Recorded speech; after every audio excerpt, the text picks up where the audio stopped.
Ayer se ha conocido que el partido de La Palana, Acción Popular, ha sido sacado de carrera para el próximo proceso electoral. Sí, no va a participar. ¿Por qué?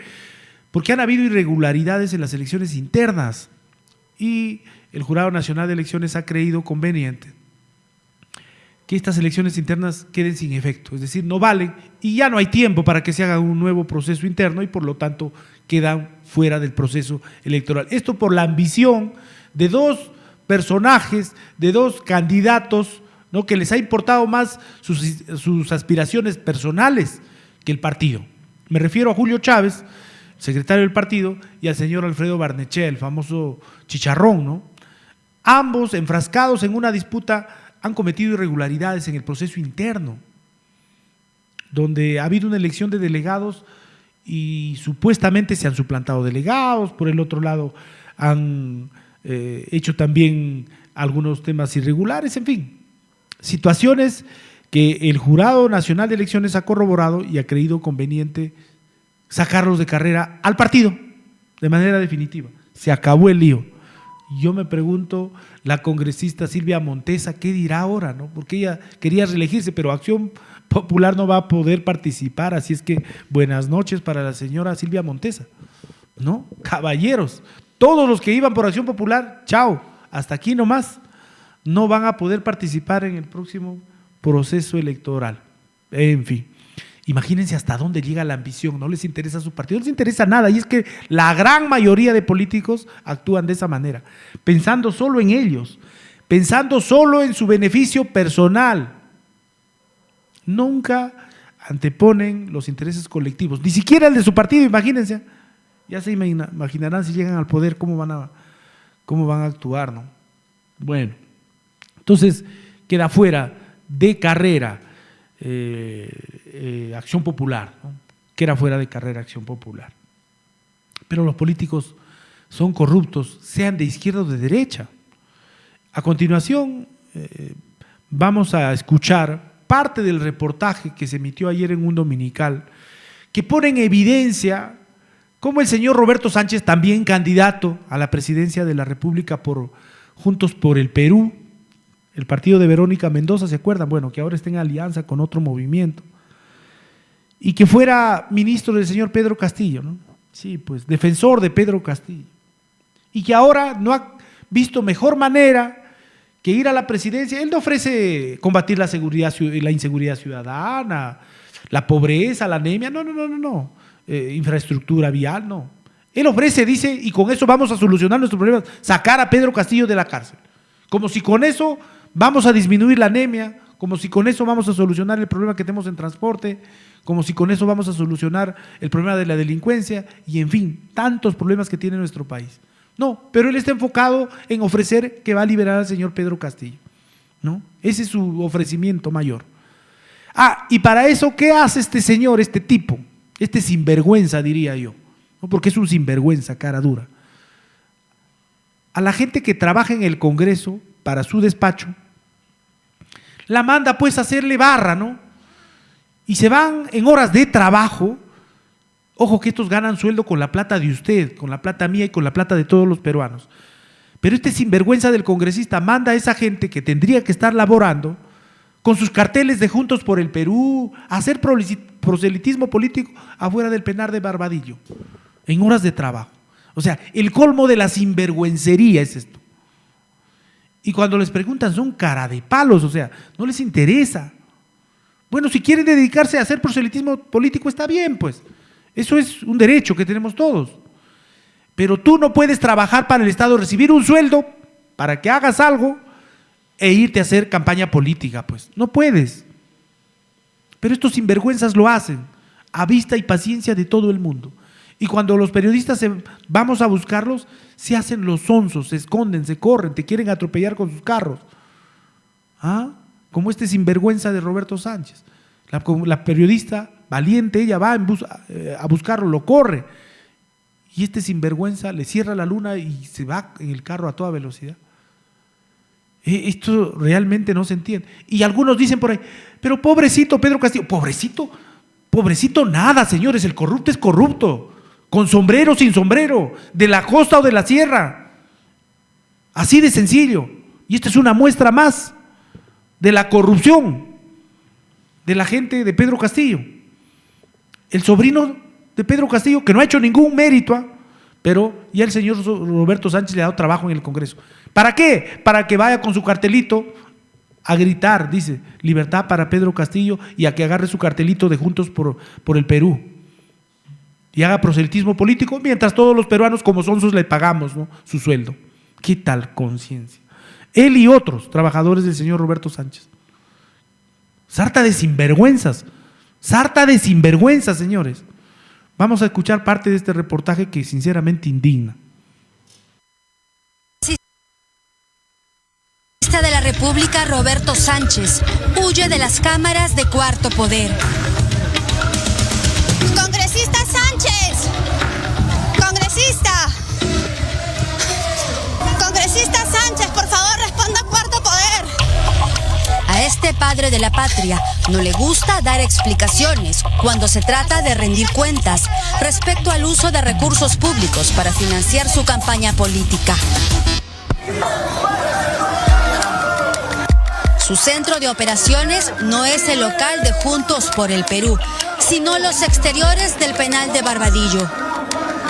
Concentrémonos todos aquí, el viernes 8:30 aquí en Barbadillo. ¡Viva la libertad, presidente! ¡Viva el pueblo!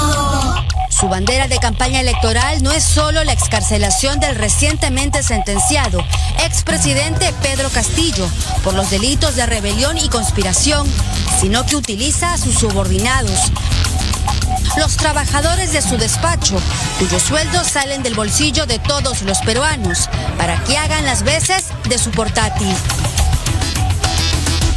Esta noche en Cuarto Poder, al descubierto, trabajadores del despacho del congresista y candidato presidencial Roberto Sánchez, grabados realizando en pleno horario laboral labores ajenas para los que fueron contratados en el Congreso de la República. Es jueves 27 de noviembre, son las 2 de la tarde. Es Gianmarco Castillo Gómez, sobrinísimo del golpista Pedro Castillo, en los exteriores del penal de Barbadillo. Desde abril de este año, es coordinador del despacho del legislador y presidente de Juntos por el Perú. Gianmarco Castillo, lejos de cumplir sus funciones parlamentarias, utiliza su jornada laboral para promover la liberación de su tío, recientemente condenado a 11 años de cárcel. Condenar a José Pedro Castillo Terrones. A pesar de haber sido un prófugo de la justicia que se encuentra con orden de comparecencia con restricciones por los presuntos delitos de organización criminal, colusión y tráfico de influencias por el caso Tarata, Provías descentralizado, y se le prohibió el diálogo con los coinvestigados del proceso penal en el que está implicado, el sobrino del destituido exmandatario Castillo Terrones fue contratado en el Congreso de la República.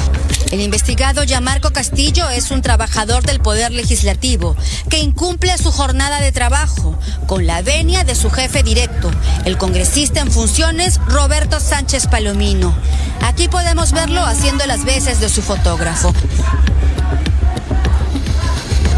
Ya esto es un escándalo, ¿no? Esto no puede ser posible dentro en donde el jefe además está confabulado justamente con los trabajadores para, en época de labores del Congreso, el realizar otras actividades no permitidas. Campaña electoral. Debemos de multiplicarnos 8:30, compañeros, aquí, para que el presidente sepa que aquí está su pueblo castillista que no lo abandona, que lucha con él. Según el Ministerio Público, junto a su primo Fray Vázquez Castillo, Gianmarco Castillo era parte del gabinete en la sombra del profesor Chotano.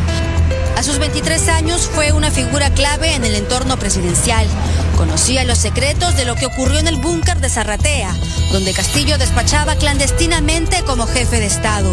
Hoy, gracias a su apellido, trabaja en el Congreso de la República, junto al exministro castillista Roberto Sánchez, quien ha firmado una alianza política con Todos con el Pueblo, partido político que impulsa desde la cárcel el destituido expresidente Pedro Castillo Terrones. Gianmarco Castillo cobra más de 3.000 soles mes a mes, pero en lugar de realizar labores propias del Parlamento, se dedica a hacer campaña política para el exministro castillista y de pasadita exige la liberación de su tío, del golpista Pedro Castillo. Usted está contratado para el Congreso de la República, sin embargo, nosotros... Bueno, son unos sinvergüenzas, de derecha, de izquierda, de la sierra, de la selva, de la costa, no nos importa, son unos sinvergüenzas, ¿no? Y hemos visto cómo la familia de Pedro Castillo, que se hacen los buenitos, los pobrecitos, ¿no? Pobrecitos, dicen, ay, nos quieren secuestrar, he visto que por ahí han sacado su nota. Sinvergüenzas totales, señores. La hermana de este sinvergüenza de Pedro Castillo, que es un sinvergüenza, ganando un sueldo en una municipalidad por un trabajo que no hace, ¿no? ¿Qué tal raza, no? El sobrino ganando sueldo en el Congreso sin un trabajo, por un trabajo que no hace. Ah, pero pobrecitos, tienen derecho a que los mantengamos todos los peruanos a esta sarta de sinvergüenzas. O sea, ¿cuál es la corona? Ser familia de Pedro Castillo. No se pasen, pues. Son unos sinvergüenzas. Y este es el sinvergüenza mayor de Roberto Sánchez, que es quien les da trabajo, porque resulta que la hermana de Pedro Castillo recibe trabajo donde el alcalde es de Juntos por el Perú, pues. No es casualidad. Entonces, basta ya, digamos las cosas como son. Ah, que es cajamarquino, chotano. No nos importa, señor, que sea cajamarquino, chotano. Es un corrupto y es corrupto, así de sencillo. Y allí están las pruebas, contundentes, irrefutables. Así es que no nos vengan con tonterías. Ahora vamos a escuchar a Cristina Chambicea. Ella es candidata a la vicepresidencia por el partido País para Todos, se llama, el partido que lidera Carlos Álvarez, y como vicepresidenta va Cristina Chambicea, una cajamarquina. Ella ha sido secretaria de la REMUDPE, la Red de Municipalidades Rurales del Perú, y habla sobre la coyuntura política, sobre sus elecciones internas y sobre las propuestas que tienen desde este nuevo partido que, reiteramos, lleva como líder a Carlos Álvarez. En imágenes, Cristina Chambicea, quien va como candidata a la vicepresidencia junto a Carlos Álvarez en País para Todos. Acaban de culminar las elecciones internas, no ha habido mayores problemas en su partido. Así es, buenas tardes a todos vuestros seguidores. Efectivamente hemos tenido dos procesos, una para la elección de los delegados, que ha sido la semana antepasada, y el 7, que ha sido la elección ya de la plancha presidencial, la plancha en total, presidente, vicepresidentes y a su vez también los candidatos a diputados y senadores. Entonces ya hemos tenido todo ese proceso sin mayor dificultad y ha habido un pronunciamiento del Jurado Nacional de Elecciones aceptando ya la lista, primero los delegados, luego el tema de las candidaturas y la plancha. Entonces ahorita estamos en todo el proceso ya de las declaraciones juradas y todo el procedimiento administrativo que tiene que darse para que ya formalmente el Jurado Nacional de Elecciones pueda hacer la verificación respectiva, ¿no? Entonces eso es importante también, la declaración jurada de intereses para poder saber de bienes, de todo lo que nosotros tengamos, y eso está dándose a nivel nacional sin ningún tipo de dificultad ni problema se ha desarrollado. ¿Han presentado ya o van a presentar su plancha presidencial? Así es, vamos a hacerlo formalmente. Nosotros estamos caminando igual el país junto con Carlos Álvarez. Hace poco hemos estado en Guadalupe con toda la gente del norte, también vinieron gente de Piura, hemos sido un grupo de Cajamarca, justo nos agarró en elecciones internas, pero igual participamos, llevando siempre la voz de Carlos Álvarez en relación al tema de inseguridad ciudadana, en la lucha frontal contra esta, y a su vez también con la agricultura al poder en relación a mi representación como mujer rural y como mujer provinciana, ¿no? ¿Cuáles son las últimas encuestas? Con calma, con mucha calma y pisando bien la tierra. Las encuestas son eso, son termómetros diarios o que puede pasar, la gente muchas veces vota por emociones, algunas cosas pasan, los candidatos pues imagínense los líos internos que hay en cada situación. Pero ahí seguimos andando, sin plata como cancha, sin tener viáticos para poder hacer campaña por parte del Congreso, porque muchos congresistas se están religiendo, pero están con viáticos y con la plata del pueblo haciendo campaña, pero nosotros estamos recorriendo con la nuestra y esperamos que sea favorable y que las encuestas puedan seguir subiendo. A las finales, el verdadero termómetro es el acercamiento con la gente, es poder conversar con ellos, es poder darles la propuesta que tenemos en relación a lo que nosotros proponemos como país para todos. Queremos que esta carretera que simboliza en realidad un nuevo sendero, un nuevo camino para que nosotros podamos entrar con gente nueva, con gente limpia, que queremos hacer una buena gestión y también con experiencia en el tema de gestión pública. ¿Se ha visto el rechazo hacia algunos candidatos presidenciales en algunas partes del país? Así es, obviamente. En definitiva, el pueblo tiene memoria y no olvida. No podemos olvidar los muertos y el terruqueo que se hizo a nivel nacional y muertes de jóvenes inocentes. Entonces la gente no olvida y ahora pues vemos a personajes comiendo con los comedores populares, vemos también haciendo realmente teatro porque no es fingido lo que hacen y saliendo también a los diferentes lugares de visita, cuando realmente es su rol poder hacer primero leyes a favor del Perú y también no solamente hacer leyes, sino hacer gestión. Ahora, no es un favor el que nos hacen. La gente está harta de los políticos, esa es la verdad, ¿no? Hay una ¿Cómo hacer para que la gente crea, en este caso, en Carlos Álvarez, en usted y en esta nueva propuesta? Con hechos y con no palabras. Sin ser parte del gobierno, sin ser parte del Estado, sin ser parte del Congreso, pues hemos logrado cosas significativas, ¿no? Haberle sacado 8.000 millones al gobierno nacional a punta de luchas, porque lamentablemente en este proceso que está con estos gobiernos que pasan y pasan, pues el tema de descentralización y el tema del olvido hacia la población, hacia las necesidades que se tienen por sentido común que se debería dar, no se da, lamentablemente. Entonces la gente se olvidan los congresistas y se olvida el gobierno y empiezan a aprobar leyes a favor y a sus beneficios. Leyes pro crimen, leyes lamentablemente que favorecen a grandes como por ejemplo la Klimper y otras más que podríamos enumerar, que solamente han favorecido a sus partidos, a sus intereses políticos que tienen, porque esto pareciera que fuera un negocio. ¿Cuál es su opinión con respecto a la renuncia de Philip Barton? Bien, era algo que era el pretexto ideal para salirse de la contienda electoral ante el rotundo rechazo que tiene a la población, sobre todo la gente de la provincia, que hemos sido despreciados constantemente en su programa y en diversas partes por este señor. Este tipo de personajes no contribuyen realmente a la pacificación y no contribuyen a la unión que deberíamos tener todos los peruanos ahora. Nosotros los invitamos a que nos apoyen y crean en esa propuesta que estamos construyéndola con un equipo técnico popular provinciano que no son de grandes personalidades limeñas, sino son de personalidades provincianas, de Cajamarca, de Puno, de Cusco, de Tumbes, de Lambayeque, jóvenes. Tenemos a jóvenes, mujeres de ollas comunes. Bueno, han escuchado ustedes una nueva propuesta. Reitero, ella va con Carlos Álvarez por el partido País para Todos, que es una carretera, si mal no recuerdo su símbolo, que pretenden imponer una nueva propuesta. Vamos a ir a una breve pausa comercial, inmediatamente regresamos con más aquí en Onda Informativa.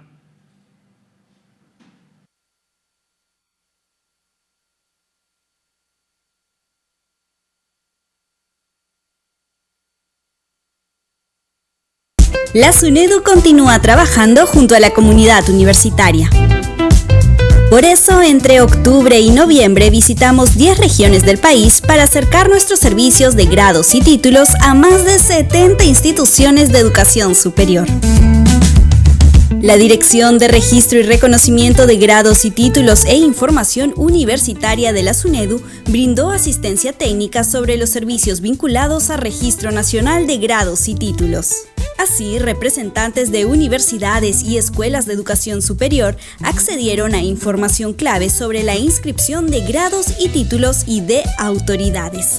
Además, resolvieron sus principales dudas sobre otros procedimientos que impactan en la vida académica y profesional de los estudiantes, como el reconocimiento de grados y títulos extranjeros, el carné universitario y los portales Tuni.p y Renati.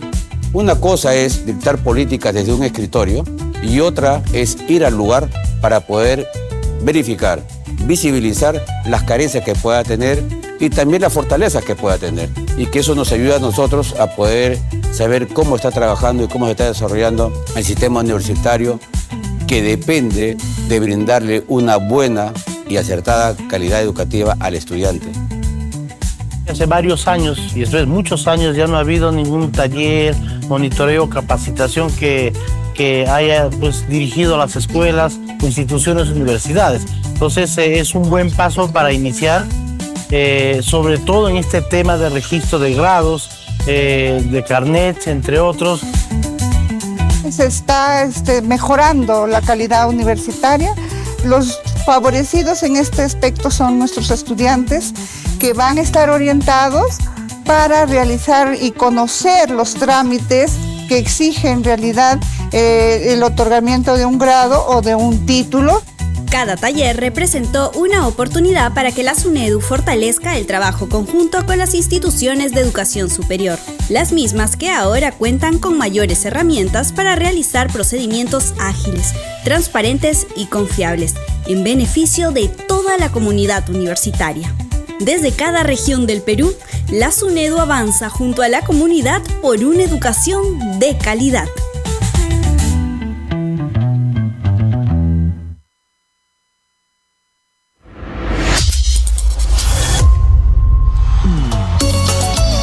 ¡Atención! Si tienes más de 2 años recibiendo el Vale FICE, es momento de actualizar tu información. Recuerda que debes mantener tus datos actualizados para seguir recibiendo este apoyo económico que alivia tu bolsillo. Con el Vale FICE puedes acceder a un descuento de 20 o 43 en la compra de tu balón de gas. No dejes que tu beneficio se pierda. Actualiza tu información a tiempo.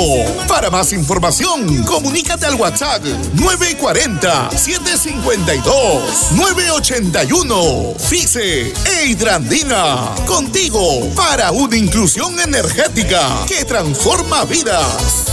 Amores hay, cariños hay, todititos sin busteros. El agua de ese lugar solo sabe.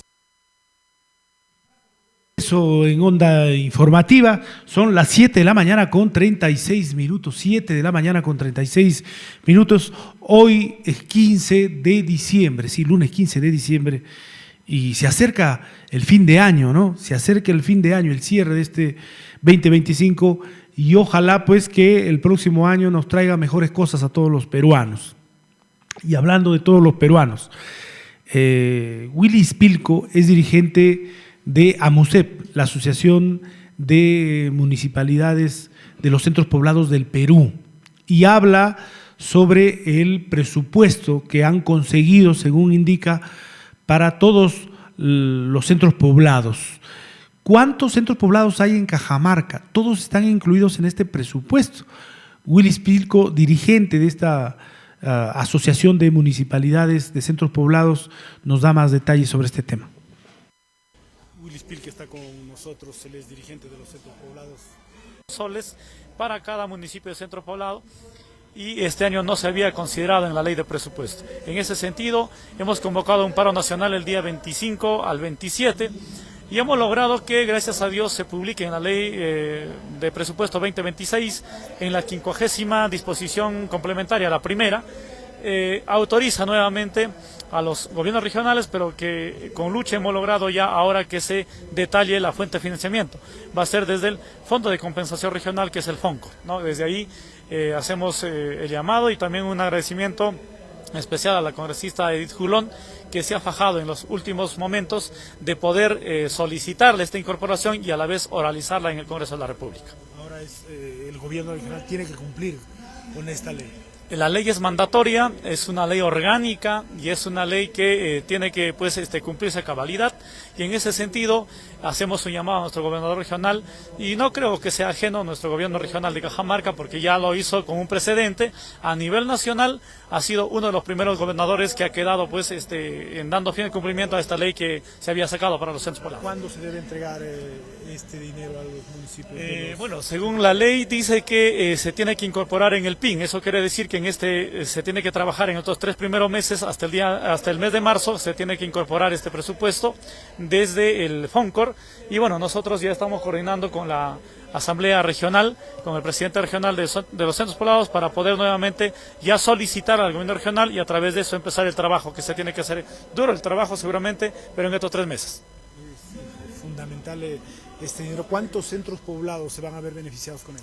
Bueno, nosotros, como hemos sido bien enfáticos en las primeras gestiones que hemos hecho, desde la nacional no conozco yo tampoco toda la región para poder saber cuántos centros poblados hay, y en ese sentido se ha hecho un llamado correspondiente a través de ustedes, de su prensa, a través de la radio, por medios de WhatsApp y por Facebook también, comunicándoles de que nos íbamos a reunir todos los alcaldes de centros poblados para poder determinar cuántos centros poblados existen. En ese sentido, que en el mes de enero hemos logrado recolectar 389 municipios. Creíamos que habíamos cubrido toda la región, porque hay que recordar que en la INEI solamente aparecen 300 municipios de centros poblados, y cuando tú te vas al Google dicen que somos 6.000, ¿no?, centros poblados. Entonces, ¿a quién creer? Nosotros considerábamos en ese momento que habíamos cumplido con nuestro trabajo, pero resulta de que cuando ya habíamos aprobado un proyecto, el acuerdo de consejo regional, y cuando ya habían destinado 11.670.000 nuevos soles, aparecen más centros poblados. Aparecen más centros poblados, en este caso lo más perjudicial que se había dado pues en este caso la provincia de Hualgayoc. 19 centros poblados se habían quedado sin presupuesto, pero es que nosotros habíamos llamado a una afiliación y la afiliación había sido gratuita, pero habían denunciado ya hace pocos, no sé, creo que 15 días se había dado un consejo regional donde a mi persona le están pidiendo que yo me vaya a responder, más allá de decirles, señores, ellos pues son consejeros, ellos tienen el presupuesto necesario para poder moverse a toda su provincia y conocer cuántos centros poblados hay. Yo no voy a venir como consejero a aprobar un acuerdo de consejo sin haber tenido el conocimiento de cuántos centros poblados tengo en mi provincia. Ahora, nosotros como municipio de centros poblados y como asociación hemos cumplido, señores, hemos cumplido, y desde ahí creo que el llamado respectivo nos han denunciado ante la Fiscalía, ante la Contraloría. ¿Quién ha hecho esas denuncias? El consejero de la provincia de Hualgayoc. ¿Por qué razón? ¿De qué se lo acusó? Carlos Jean-Pierre, creo que sí, no me equivoco cómo se llama. Ya, el señor está denunciando, aduciendo de que yo había pues favorecido a 389 y había dejado de lado a los otros centros poblados. Y yo estoy diciendo clarísimo, no conocíamos la existencia de todos los centros poblados. Ahora ya con todas estas leyes, y creo yo que han creado más centros poblados en los últimos momentos. Y desde ahí hacemos el llamado enfático de que vamos a estar más unidos y no vamos a permitir que ningún consejero o ninguna autoridad venga a atropellar los cimientos que tiene AMUCEP Perú. Allí estaba entonces Willy Spilko. Como él ha señalado, según indica, ha convocado él para que todas las municipalidades de los centros poblados se empadronen y puedan conseguir el presupuesto para todos. Sin embargo, hay quienes lo acusan, como él mismo lo ha dicho también, y por eso lo han llamado al Consejo, de que se ha olvidado de algunos municipios de centros poblados, de algunos centros poblados. Bueno, esperemos que se aclare esta situación, porque no puede ser posible pues que si hay un presupuesto solamente se beneficien algunos centros poblados, ¿no? Entonces, esperemos que esta situación, repetimos, se aclare. El carnaval de Cajamarca ya comienza. Se inscribieron las candidatas al reinado y, por supuesto, todos estamos pendientes, ¿no? En toda la región. Hay 2 certámenes de belleza en la región. Uno que se realiza aquí en la provincia de Cajamarca, que es la capital del carnaval, que es la que atrae más miradas a nivel regional y nacional. Y otro certamen que se llama la Reina Integración, que lo organiza el gobierno regional. La Reina del Carnaval de Cajamarca la organiza la municipalidad y el otro certamen el gobierno regional. En el certamen que organiza la municipalidad provincial, que es el que más acapara miradas, ya se inscribieron las chicas, los barrios, los centros poblados de Cajamarca. Hay unas bases, evidentemente, que los dirigentes de los barrios tienen la obligación de leer, de revisar antes de inscribir a sus candidatas, para que luego no haya problemas, porque este es un concurso y todo concurso tiene unas reglas, ¿no? Esas reglas están plasmadas en las bases del concurso. Pero al parecer desde la Merced y las Torrecitas o no han leído las reglas o creen que se puede pasar por encima de las normas, pues. Y obviamente sus candidatas han sido observadas. ¿Por qué? Porque estas chicas ya han participado antes en certámenes de belleza relacionados al carnaval y expresamente las bases dicen que no pueden participar aquellas chicas que hayan participado antes en reinados, en certámenes relacionados al carnaval. Vamos a escuchar a Fernando Silva, él es el gerente de turismo de la Municipalidad Provincial de Cajamarca y da cuenta de la observación que se ha hecho a estas dos candidaturas.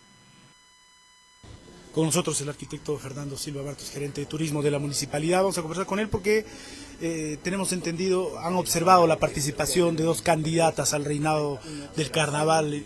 Si nos comenta, arquitecto. Sí, mire usted, dentro de nuestra normativa que tenemos para la actividad del concurso del reinado, se han hecho las observaciones correspondientes a dos candidatas que se han inscrito y que ya se ha notificado debidamente a los interesados, tanto como al resto de los postulantes, ¿no?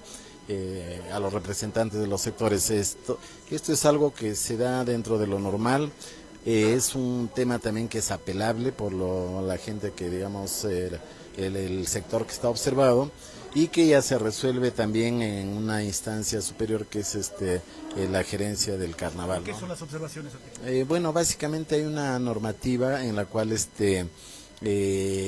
impide o observa, digamos, que las personas que han postulado ya en otros eventos de carnaval, pues no tienen la posibilidad de postular, ¿no? Entonces, básicamente eso es. ¿Han participado en certámenes de carnaval anteriormente estas dos? Sí, bueno, hay esa determinación de que han participado en otros eventos y por lo tanto han sido pues observados. Sin embargo, como digo, es un tema que es apelable porque se puede demostrar de repente la información que nos han hecho llegar no puede ser exacta, ¿no? Pero se ha recogido evidencias ya hasta el momento. Hasta el momento sí, en este caso nosotros como comité de reinado somos una primera instancia, por decirlo así, y la última instancia y definitiva es ya el comité central. ¿Qué barrios son? ¿Qué barrios? Las Torrecitas y la Merced.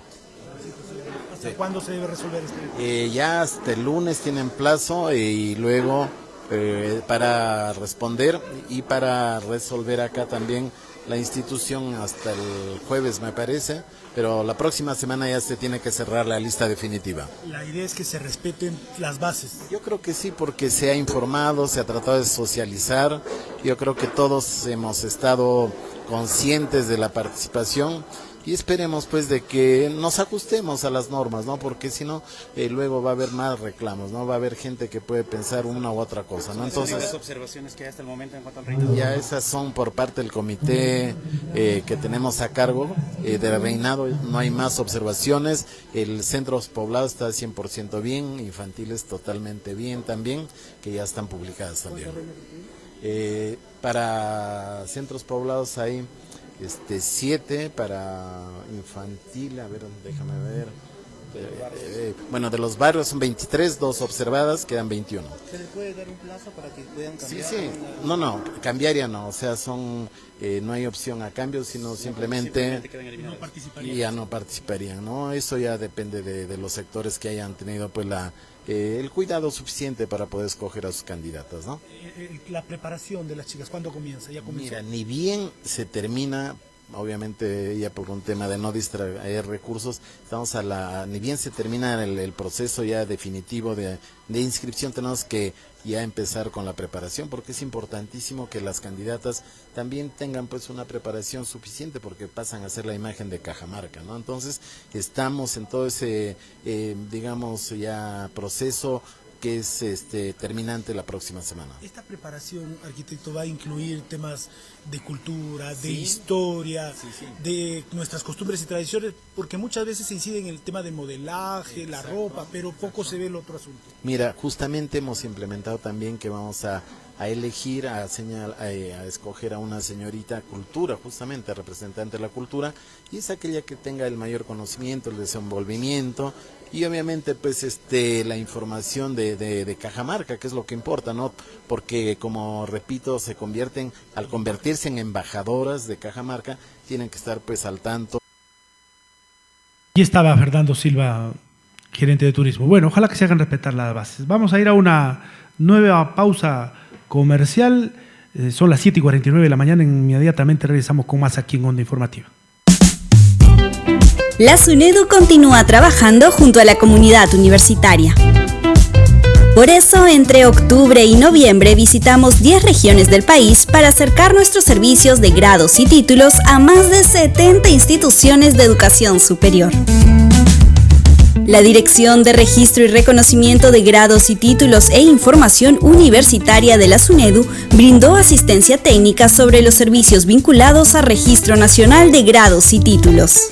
Así, representantes de universidades y escuelas de educación superior accedieron a información clave sobre la inscripción de grados y títulos y de autoridades. Además, resolvieron sus principales dudas sobre otros procedimientos que impactan en la vida académica y profesional de los estudiantes, como el reconocimiento de grados y títulos extranjeros, el carné universitario y los portales Tuni.p y Renati. Una cosa es dictar políticas desde un escritorio y otra es ir al lugar para poder verificar, visibilizar las carencias que pueda tener y también las fortalezas que pueda tener, y que eso nos ayuda a nosotros a poder saber cómo está trabajando y cómo se está desarrollando el sistema universitario, que depende de brindarle una buena y acertada calidad educativa al estudiante. Hace varios años, y después muchos años, ya no ha habido ningún taller, monitoreo, capacitación que haya pues dirigido a las escuelas, instituciones, universidades. Entonces es un buen paso para iniciar, sobre todo en este tema de registro de grados, de carnets, entre otros. Se está mejorando la calidad universitaria. Los favorecidos en este aspecto son nuestros estudiantes, que van a estar orientados para realizar y conocer los trámites que exigen en realidad el otorgamiento de un grado o de un título. Cada taller representó una oportunidad para que la SUNEDU fortalezca el trabajo conjunto con las instituciones de educación superior, las mismas que ahora cuentan con mayores herramientas para realizar procedimientos ágiles, transparentes y confiables, en beneficio de toda la comunidad universitaria. Desde cada región del Perú, la SUNEDU avanza junto a la comunidad por una educación de calidad.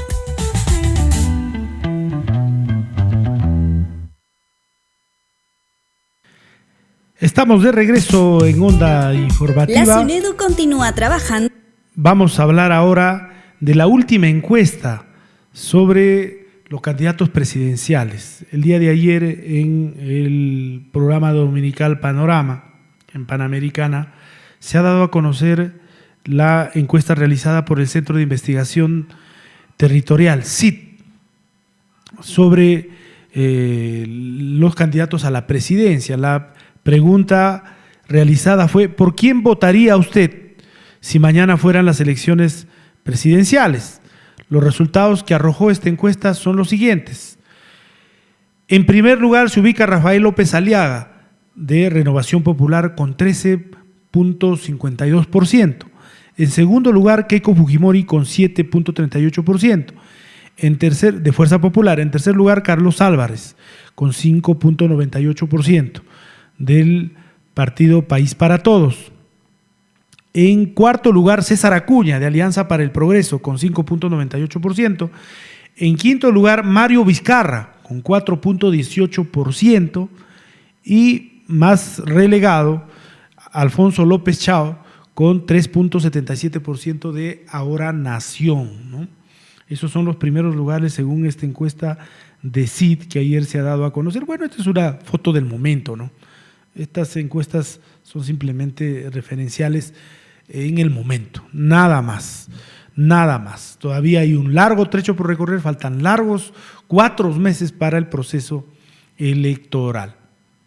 Vamos a hablar ahora de este triste caso que se ha dado en la región Cajamarca, la muerte del pequeño Ivancito, este chiquito de 9, 8 años de edad, creo, si mal no recuerdo, que falleció en Huamachuco y que fue apartado de su madre por su papá. Se lo llevó el papá de aquí de Cajamarca, se lo llevó a vivir a Huamachuco con su pareja, es decir, con la madrastra, ¿no? El pequeño falleció en una extraña circunstancia. Estaba él con la madrastra, el papá no había, y según relata la madrastra, se cayó, se golpeó la cabeza y se murió. Eso es lo que ha relatado la madrastra. Pero lo extraño no es solamente que haya muerto cuando estuvo con la madrastra y que se golpeó la cabeza, según ella dice, y se murió, sino que cuando falleció nunca le avisaron a la madre. Nunca le avisaron a la madre. Y la madrastra y el papá, junto al pequeño y su hermanita, porque el papá se llevó de los brazos de la mamá a los 2 hijitos que tenían, bueno, se los llevó a Huamachuco, vivían años en Huamachuco ellos, y allí murió, pero cuando falleció no le avisaron a la mamá y además se llevaron el cuerpecito del pequeño Iván a enterrar el mismo hasta Cumbico, un lugar que pertenece a Magdalena, que está lejísimos de Huamachuco, porque Huamachuco pertenece a Selendín. Y lo hicieron prácticamente de manera clandestina, subrepticia, escondidas. ¿Por qué? ¿Y por qué no le avisaron a la mamá? Entonces ahí hay algo raro, ¿no? Y ya de por sí es raro que haya muerto justo estando con la madrastra. Por eso se hizo la exhumación del cuerpo del pequeño Iván y ya se hizo el análisis forense y los próximos días se va a tener los resultados para definir cuáles fueron las causas de la muerte, si efectivamente murió por el golpe que, según relató la madrastra, se causó al caer. Pero bueno, nosotros lo que queremos aquí es que se haga justicia, y esto es un caso emblemático porque toda la región está pendiente de este tema. Y conversamos nosotros con la abogada de la madre de la menor, a quien no le avisaron de la muerte, repito, del pequeño. Y es muy raro porque el papá no vino a la exhumación, no estuvo, y tampoco estuvo en el entierro que se hizo acá en Baños del Inca, no estuvo. Un papá, es decir, bueno, yo entiendo que la madrastra no haya venido pues por temor a que le peguen o porque, bueno, pero el papá, o sea, yo papá, o sea, nadie me detendría para estar al lado de mi hijo, de mi hija, ¿no? Imagínense ustedes, pero el papá no estuvo tampoco. Vamos a escuchar al abogado de la mamá del pequeño Ivancito. Iván.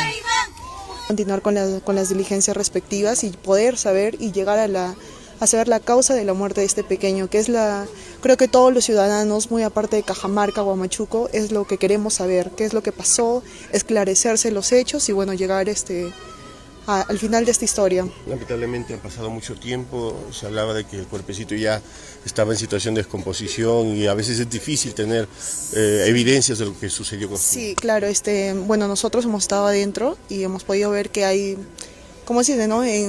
Creo que han pasado 2 meses y ya el cuerpo no es el mismo, ni siquiera después de un día de fallecido ya no es el mismo que estar bajo tierra, ¿no? Incluso estaba bajo 2,5 metros. El cuerpo ya estaba en un grado de descomposición que hay cosas que lamentablemente no se pueden analizar, ¿no? Pero sí, bueno, yo no quiero pecar y decir cosas que quizás no hay una prueba contundente, pero mediante la declaración de la doctora, bueno, dice que no hay ninguna fractura, ¿no? Claro. No hay ninguna fractura, no hay una lesión. Y lo que se va a analizar son las muestras de los órganos que se han enviado a Lima para que emitan el análisis forense y poder emitir ahí. La madrastra había señalado que el pequeño se cayó, se golpeó la cabeza, ¿no? Bueno, en particular, en mi opinión, yo digo, si fue un golpe, ha tenido que ser un golpe fuerte, ¿no? Para que le cause la muerte. Claro, entonces tuvo que haber algo, en mi opinión. Pero bueno, para eso están los especialistas y esperemos los resultados. Lo que se pide es el otro lado en el tema del relacionamiento en su institución educativa, su hermanita lo que habla, los vecinos donde vivían también. Mire, muy aparte de eso, les comento mi opinión también, que yo ayer me trasladé con la señora y con la menor, donde la menor sí comentaba que ella sufría de maltrato por ambas personas. Y yo ayer pensé encontrármelos a los dos con su abogado, pero no, dijeron que ellos estaban delicados de salud. Si yo estuviera delicado de salud y es la exhumación de mi hijo, yo voy. Hoy, yo acá voy. mismo, ¿no? El papá tendría que yo estar. No tenga ninguna Podemos pierna, entender que no voy. esté la madrastra, pero el papá tendría que estar acá. Exacto, entonces por tema de mi hijo, yo iría, ¿no? No sé qué es lo que tenga al señor que le impida ir a ver la exhumación de su hijo y sobre todo, me parece que tampoco está acá, que tampoco está presente en el entierro. Entonces, usted como representante de la señora Estela Álvarez que está llevando el caso, usted estuvo presente ayer en la necropsia también que se realizó al pequeño, ¿qué es lo que ha podido ver y sobre todo un análisis así rápido? No sabemos que no nos puede declarar a lo que ha podido ver, pero sí algunos detalles.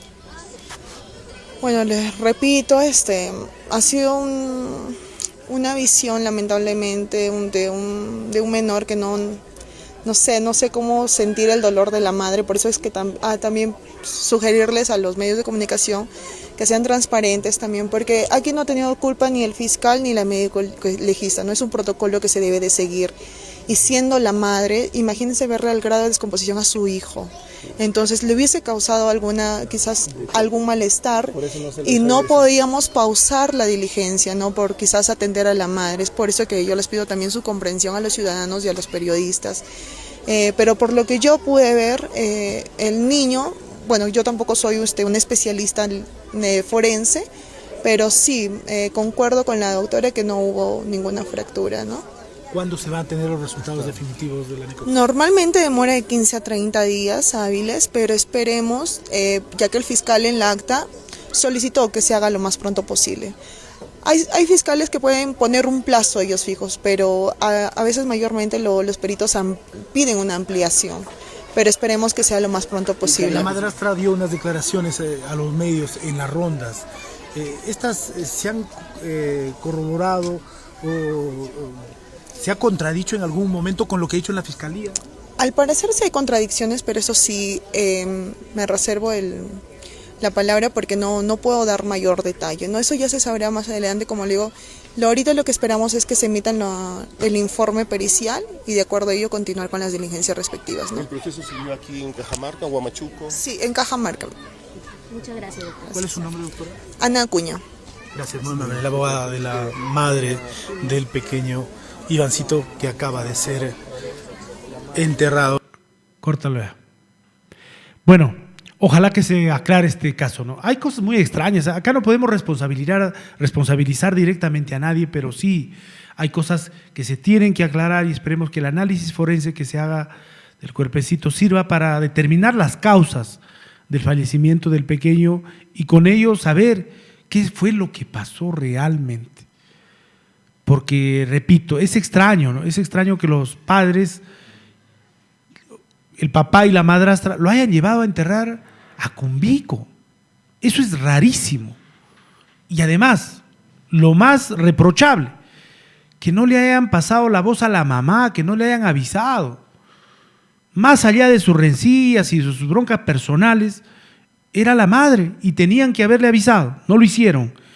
Y eso deja mucho que desear, por eso lo que se exige aquí es una investigación exhaustiva, minuciosa, pero también célere, porque justicia que no llega oportunamente no es justicia. Con esto le ponemos punto final al programa. Nos tenemos que ir. Buenos días. Permiso.